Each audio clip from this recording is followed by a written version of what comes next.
Hi friends, welcome to extra tasty channel. Please ನಮ್ಮ channel subscribe ಮಾಡಿ, ಪಕ್ಕದಲ್ಲಿರೋ bell icon click ಮಾಡಿ. ಇವತ್ತಿನ ದಿನ ನಾನು ನಿಮಗೆ ಮೊಸಪ್ಪು ಮಾಡೋದು ಹೇಳ್ಕೊಡ್ತೀನಿ. ತುಂಬ ಟೇಸ್ಟಿಯಾಗಿರೋದು, ಹೆಲ್ತಿಯಾಗಿರೋ ರೆಸಿಪಿ ಜೊತೆ ಬಂದಿದ್ದೀನಿ. ಮೊಸಪ್ಪು ಬೇಕಾದ ಪದಾರ್ಥಗಳನ್ನ ನೋಟ್ ಮಾಡ್ಕೊಳ್ಳೋಣ ಬನ್ನಿ. ಬೆಳ್ಳುಳ್ಳಿ ತೊಗೊಂಡಿದ್ದೀನಿ 2, ಟೊಮೊಟೊ ಒಂದು 5 ತೊಗೊಂಡಿದ್ದೀನಿ, ಈರುಳ್ಳಿ 1-2 ತೊಗೊಂಡಿದ್ದೀನಿ, ಸಾಂಬಾರು ಪೌಡ್ರು ತೊಗೊಂಡಿದ್ದೀನಿ 2 ಸ್ಪೂನು. ನಾವು ಬೇಳೆ ಸಾಂಬಾರು ಯೂಸ್ ಮಾಡ್ತೀವಲ್ಲ ಅದೇನೆ. ತೆಂಗಿನಕಾಯಿ ತುರಿ ತೊಗೊಂಡಿದ್ದೀನಿ 4 ಚಮಚ, ಮೆಣಸು ತೊಗೊಂಡಿದ್ದೀನಿ, ಮೆಣಸು ಜೀರಿಗೆಯಿಂದ 2 ಚಮಚ, ಸಾಂಬಾರು ಬೇಳೆ ತೊಗೊಂಡಿದ್ದೀನಿ, ಎಲ್ಲ ಥರದನ್ನ ಸೊಪ್ಪು ತೊಗೊಂಡಿದ್ದೀನಿ. ಬನ್ನಿ ರೆಡಿ ಮಾಡೋಣ. ಫಸ್ಟು ಎಲ್ಲ ಬಗೆಯ ಸೊಪ್ಪುಗಳನ್ನೂ ಹಾಕ್ತಾಯಿದ್ದೀನಿ. ನೀವು ಯಾವುದು ಸಿಕ್ಕಿಲ್ಲ ಅಂದರೆ ಒಂದು 5 ಥರ ಸೊಪ್ಪು ತೊಗೋಬೋದು.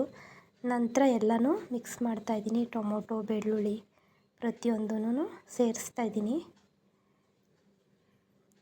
ಸ್ವಲ್ಪ ನೀರು ಸೇರಿಸಿ ಸಾಂಬಾರು ಬೇಳೆ ಹಾಕ್ತಾಯಿದ್ದೀನಿ 1 ಕಪ್ಪಷ್ಟು.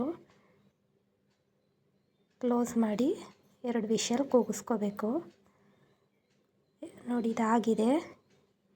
ಇದನ್ನ ಒಂದು ಫಿಲ್ಟರ್ ತಗೊಂಡು ಒಂದು ಪಾತ್ರೆಗೆ ಎಲ್ಲ ಬಸ್ಕೋತಾ ಇದ್ದೀನಿ.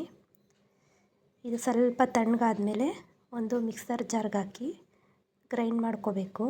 ನೋಡಿ ಹಾಕೋತಾ ಇದ್ದೀನಿ ಮಿಕ್ಸರ್ ಜಾರ್ಗೆ. ನೋಡಿ ಗ್ರೈಂಡ್ ಆಗಿದೆ. ತರಿಯಾಗಿ ರುಬ್ಕೊಳ್ಳಿ. ಮತ್ತು ಅದೇ ಕುಕ್ಕರ್ಗೆ ಸ್ವಲ್ಪ ಎಣ್ಣೆ ಹಾಕ್ತಾಯಿದ್ದೀನಿ.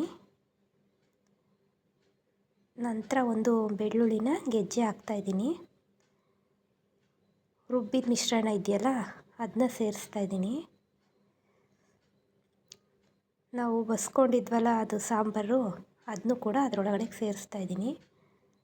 ರುಚಿಗೆ ತಕ್ಕಷ್ಟು ಉಪ್ಪು ಹಾಕ್ತಾಯಿದ್ದೀನಿ. ಚೆನ್ನಾಗಿ ಮಿಕ್ಸ್ ಮಾಡ್ತಾಯಿದ್ದೀನಿ. ಬೇಕಾದ್ರೆ ಆಲೂಗೆಡ್ಡೆ ಬದನೆಕಾಯಿ ಸೇರಿಸ್ಕೋಬೋದು. ಇದು ಒಂದು ವಿಷಲ್ ಬರಬೇಕು.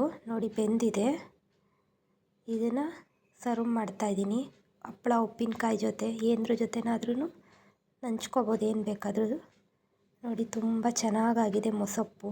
ಮೆಣಸು ಜೀರಿಗೆ ಎಲ್ಲ ಸೇರಿಸಿರೋದ್ರಿಂದ ಅದು ಖಾರವಾಗಿ ಬಾಯಿಗೂ ಸಿಗುತ್ತೆ. ನಮ್ಮ ಈ ವಿಡಿಯೋ ಇಷ್ಟ ಆದರೆ ಲೈಕ್ ಮಾಡಿ, ಶೇರ್ ಮಾಡಿ, ಕಮೆಂಟ್ ಮಾಡಿ. ನೀವಿನ್ನೂ ನಮ್ಮ ಚಾನಲ್ಗೆ ಸಬ್ಸ್ಕ್ರೈಬ್ ಮಾಡಿಲ್ಲ ಅಂದರೆ ದಯವಿಟ್ಟು ಸಬ್ಸ್ಕ್ರೈಬ್ ಮಾಡಿ. Thank you for watching.